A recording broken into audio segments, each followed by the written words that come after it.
Plagiarizing US presidents word for word. What's behind Nigerian politicians copy and pasting and reading speeches penned for their US counterparts, from President Muhammadu Buhari to the opposition People's Democratic Party's Sowunmi? Nigeria's political elites are doing this. In 2016, Buhari apologized after being caught using lines of a speech once delivered by former American President Barack Obama without attribution.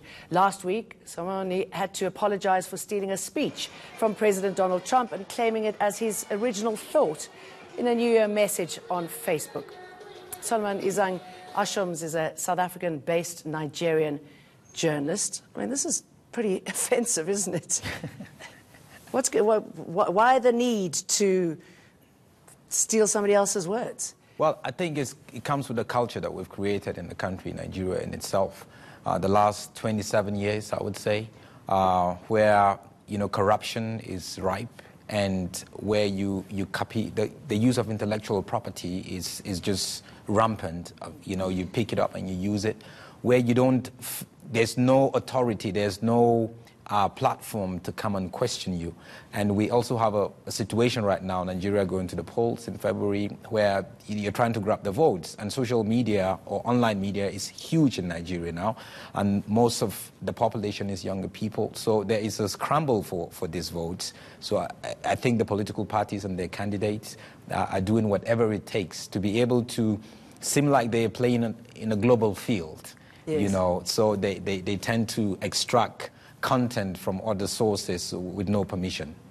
But you also realize how stupid it is, if I can use that word, considering how the younger generation is using social media, and that's where you can find out where the plagiarism starts. You can just check it up and there it is. Yes, I mean, exposed. Yeah, some of the plagiarism that was done.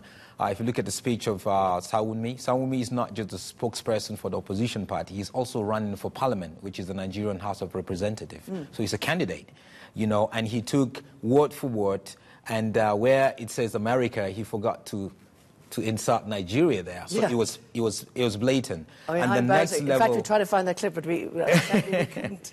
And the next level campaign, the same thing. The next level campaign, the logo in itself, by the APC, the main party, ruling party right now, they did the same thing. And now whose fault is it? You've got speech writers. You'd think that they'd be reading their speeches beforehand anyway, one would think.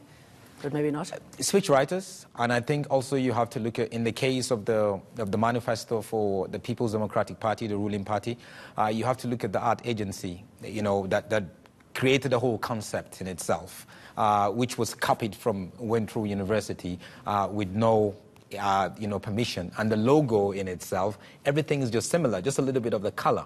There's a little bit different. But what we see here is we're seeing incompetency in play.